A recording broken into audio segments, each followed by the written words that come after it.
got plenty of rest today. And I recall one time in which I woke up around 6 in the morning, and then a time in which, after falling back asleep, I woke up around 9 in the morning.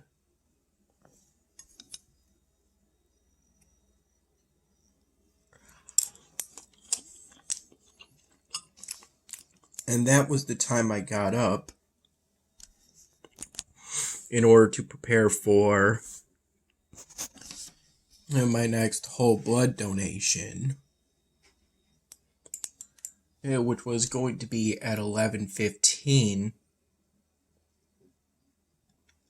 in the morning.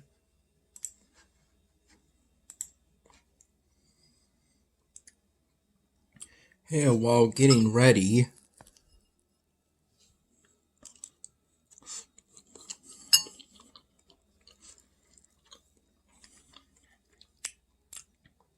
I went back to a Congregate game that was released back in 2011 called Versus Umbra.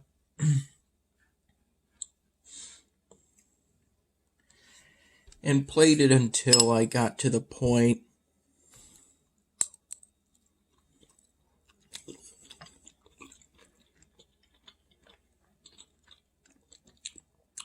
that I had gotten to the point of paradox mode.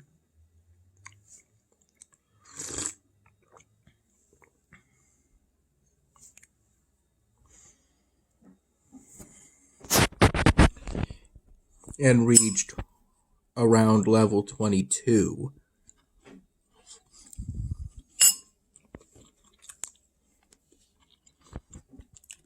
Using one of my fingers to hold down this part of the computer mouse for the automatic fire.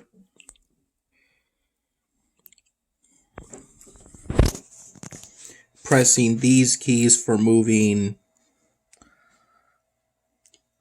left, this key for moving right, this for jumping.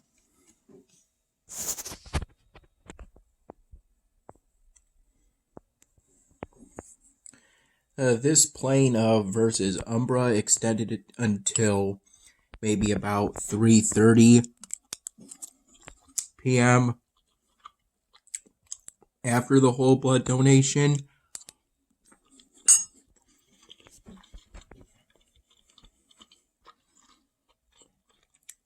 And after that, I fell asleep a couple of times. First waking up at around 5:30 p.m. and then again around 6 p.m. And that was the time in which I got ready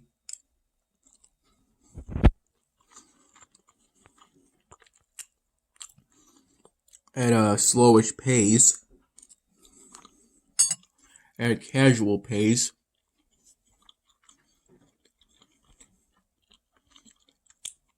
to go back to Mom's place. I think we got back there sometime between 6:30 p.m. and 7 p.m., sometime around that. When I got back at Mom's place,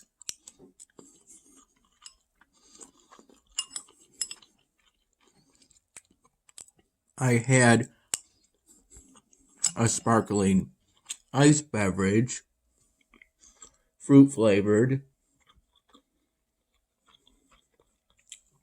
I recall it being yellow, orangey in color.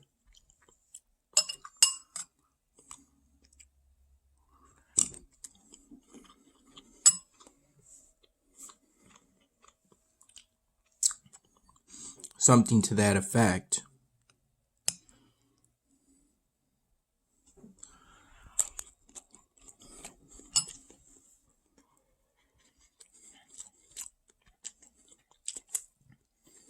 I believe it was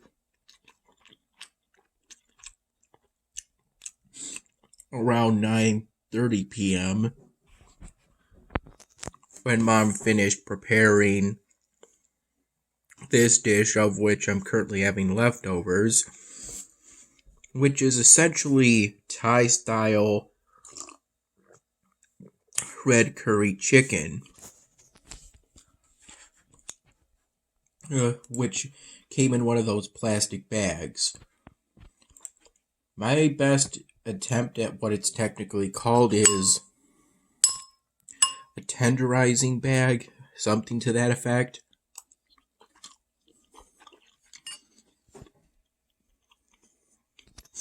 And to go with it,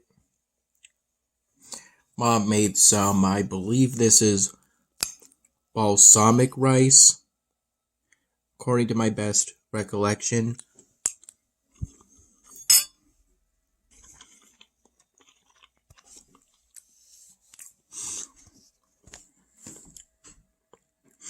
After she had mixed in the chicken with the rice, I put more rice on top and then mixed again.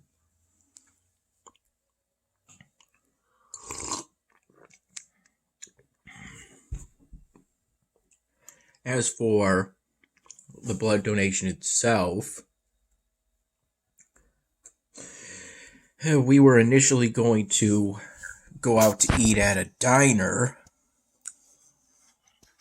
According to my dad, most likely to Blue Ridge Diner, as Sam's Diner is out of the way of the blood donation center near Dad's place.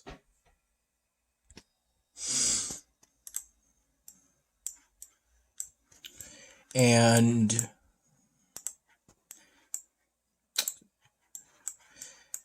we decided Dad felt we wouldn't have time to go to Blue Ridge Diner, so instead we left around 10:30 p.m. in order to go to McDonald's instead. And Dad tried to get 2 value meals.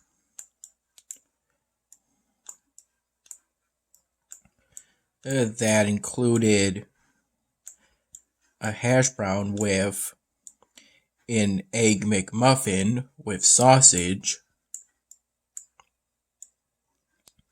I attempted to ask if Dad could get bacon on those egg McMuffins, but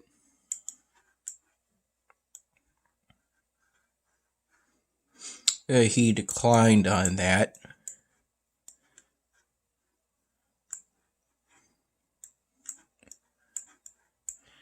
Saying he didn't want to spend that much money at McDonald's.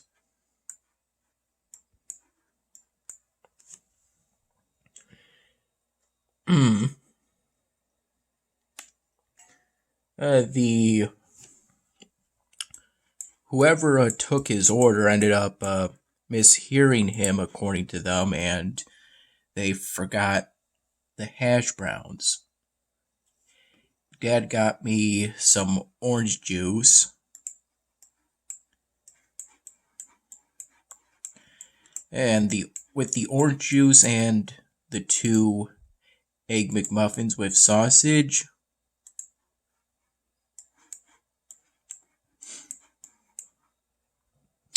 came to somewhere between $11 and $12.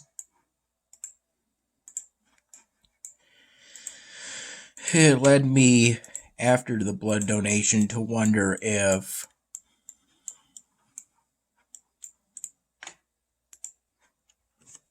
there is a Burger King on the way, relatively, that has a relatively cheap breakfast. That's just as quick as the one at McDonald's.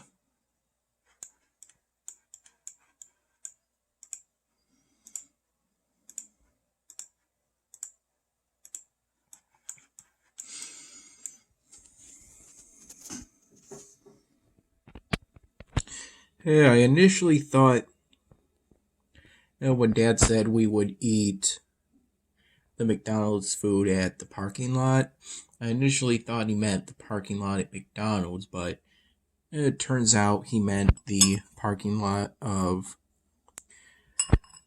the plaza where the blood donation center was. So we waited until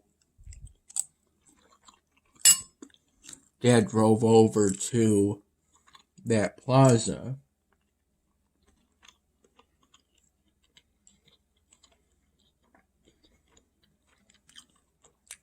We had arrived pretty early.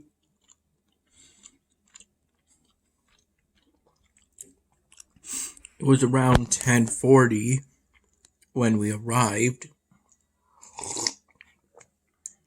and probably around 10:50 when we finished the McDonald's. And that includes my orange juice. I don't recall Dad getting any beverage for himself.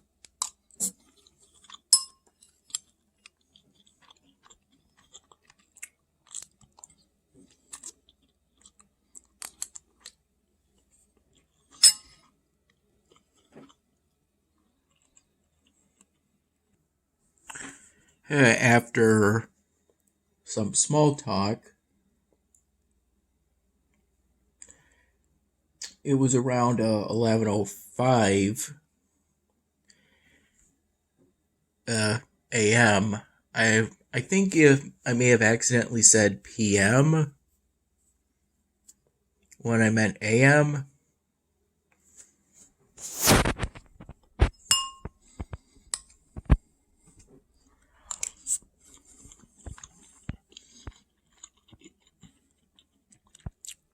And I went into the blood donation center with Dad's spare rainbow tie-dye mask in one of my pants pockets. It turns out it wasn't needed, as they are not required anymore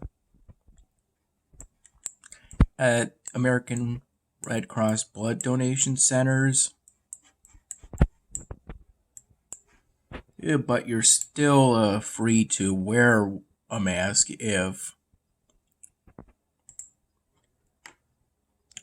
you want to.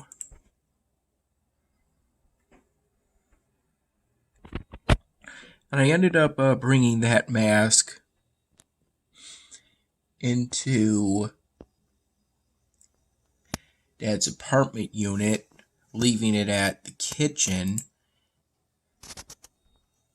after the blood donation. And Dad picked me up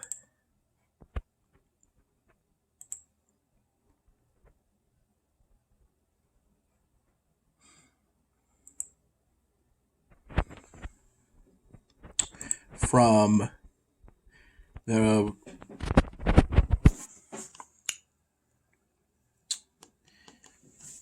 blood donation center, of which I had been at the recovery area, in which I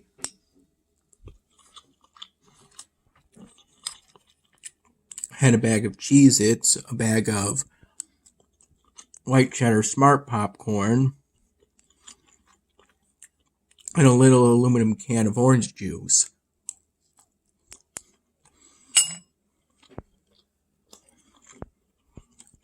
I also took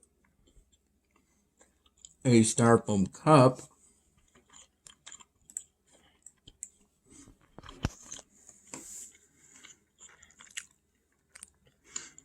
that I drew on during the early afternoon period, right after getting back at Dad's place following the blood donation.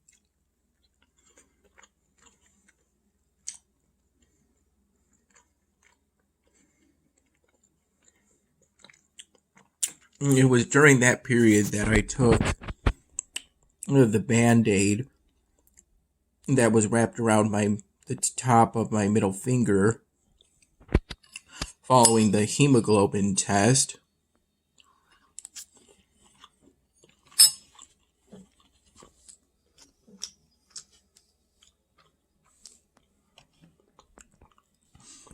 Around that time that I took that Band-Aid off. And as for that cup,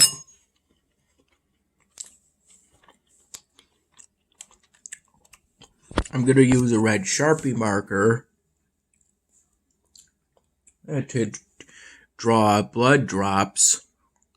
And then I'm going to use a black Sharpie marker to draw letters on those blood drops that, once completed, will spell out "Only you can save lives."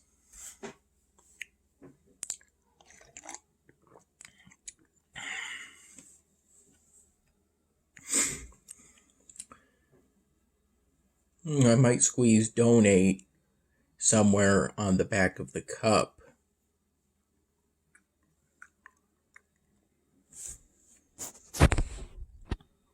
I think somewhere between 2 and 3 p.m., I called Mom with the intention of asking if it would be okay if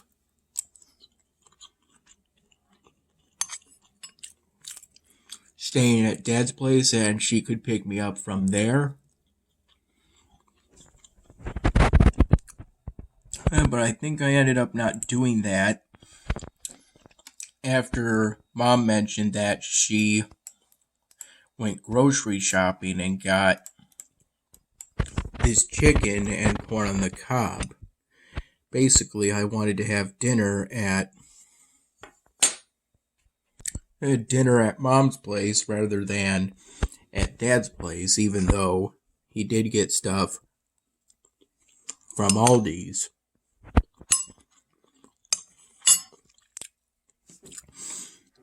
As of now, I've only been able to spell out the words "Only you" on that styrofoam cup that I got from the donation center after asking if it was okay to take it without drinking coffee from it, since I couldn't have coffee.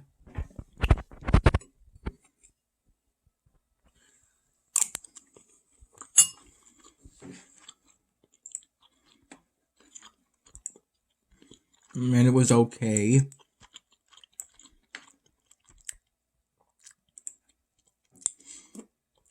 The pre-examination part, the part before the blood donation, wasn't hard at all. I've been through it many times before. I completed the rapid pass within the privacy of the spare room.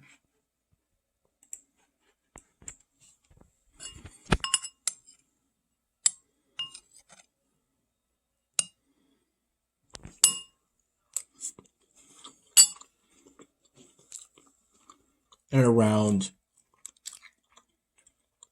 10 a.m.,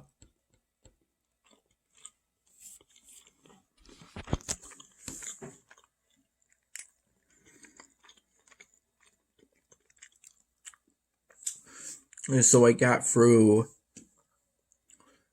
the questionnaire no problem.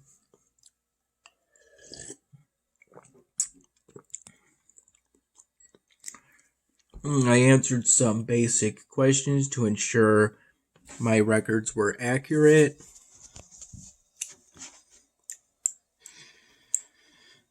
They took my temperature using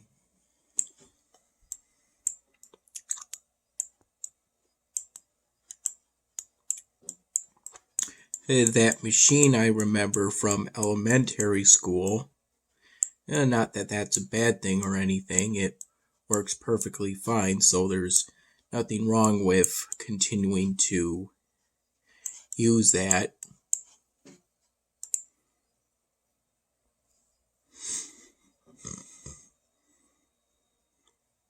Excuse me. Then at some point there was the hemoglobin test, a blood pressure test, those sorts of things. There was also a point in which they had me look at the insides of my arms, which is basically just the epidermis of my arms. This is how it looks from where the needle was put in to collect the blood. I was marked with a marker like this in order to mark the vein.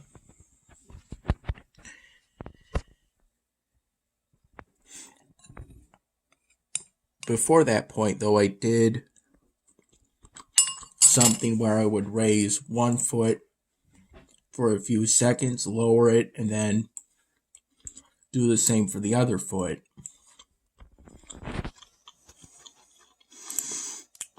I was told years ago that doing this would reduce my chances of a reaction, which from my experience is feeling lightheaded after the donation, but that was only one time,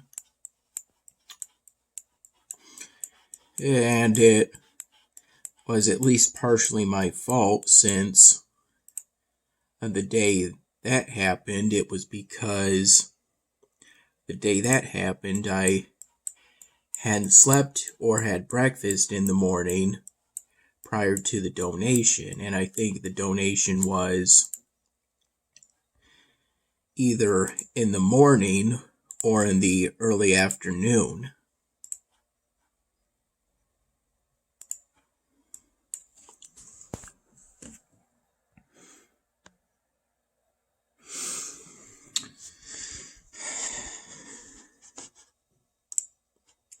I'm probably not going to complete that daily challenge.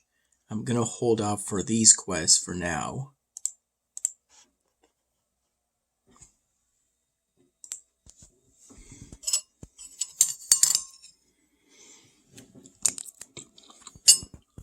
While the blood was being collected through this arm,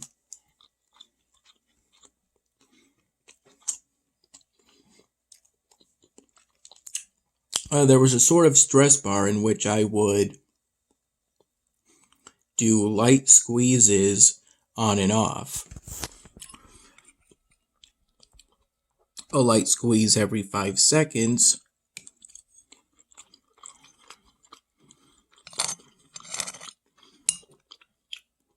As presumably too hard a squeeze will cause the muscles and veins inside my arm to shift.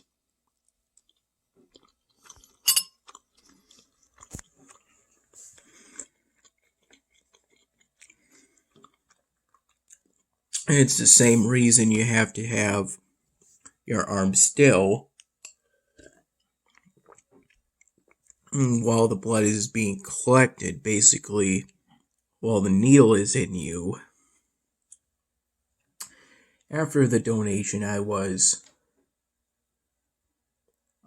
walked over to the recovery area. I was given the TV remote so I could access Verbo TV. I had intentions to change the news channel, to a news channel like CNN.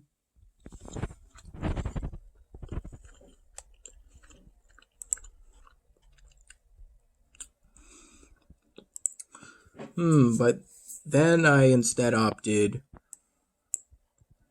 to just drop the volume down to 0. And nobody else was using that TV, despite there being other donors at the time.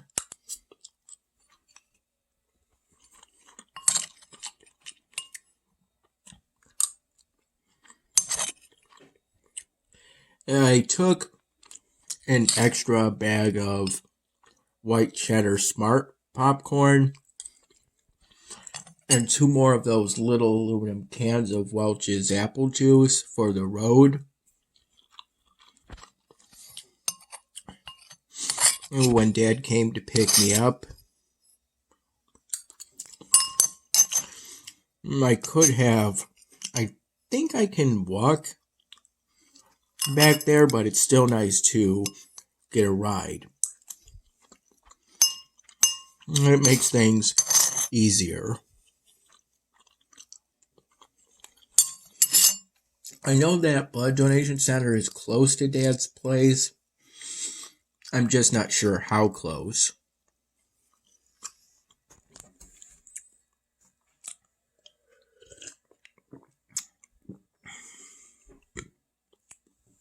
Excuse me.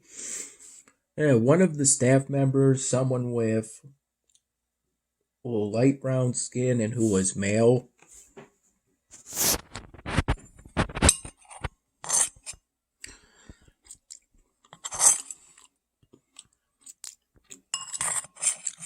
after I asked if they could go on Verbo TV,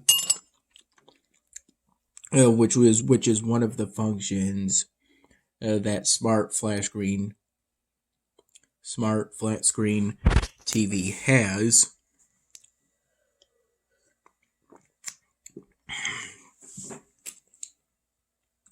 After some work with the remote, I was given the remote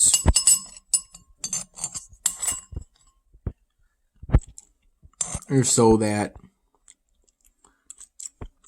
I could access Verbo TV.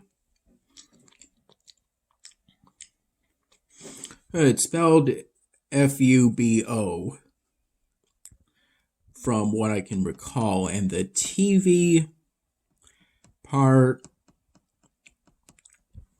is in smaller text, almost as if it's like an exponent of Verbo, kind of like that.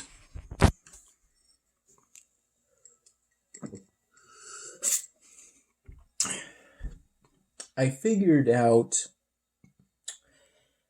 how to switch between the options. On the remote, there's these keys, and in the center, there's this button that I assume is a select button. That's like a circle, kind of like this. I recognize that kind of layout for a TV remote from the days in which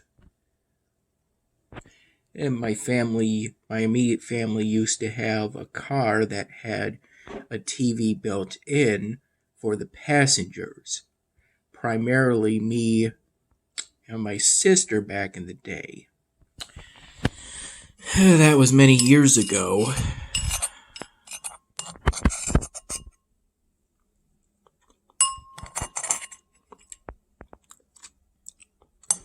However, I was either less sure about changing channels, or that was the point in which I decided to simply lower the volume down to 0 in an effort to avoid a copyright claim for the audio of the video I took for the aftermath of the blood donation.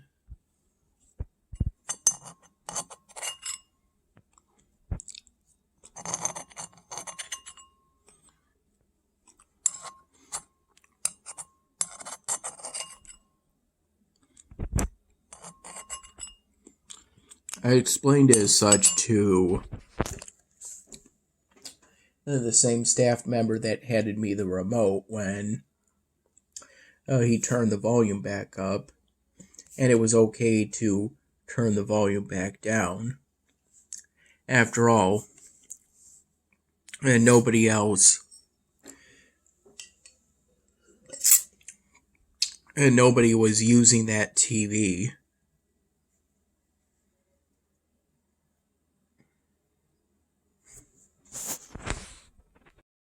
Throughout my gameplay of versus Umbra, I exclusively used the default weapon, the Quick Spear, I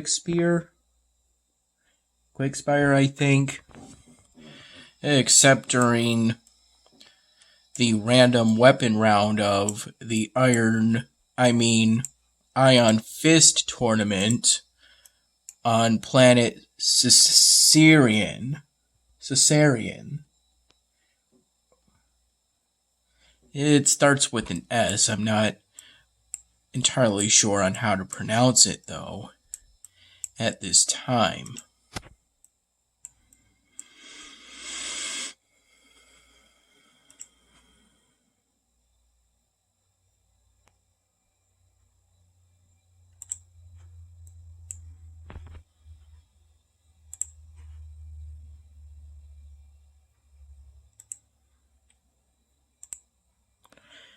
During the random weapon round, it was mandatory for me to use every weapon. But despite my weapon being underleveled for most of the level, I managed to get through it just fine. By constantly being on the move with these 3 keys. At some point I got a perk that increased my movement speed by 20%.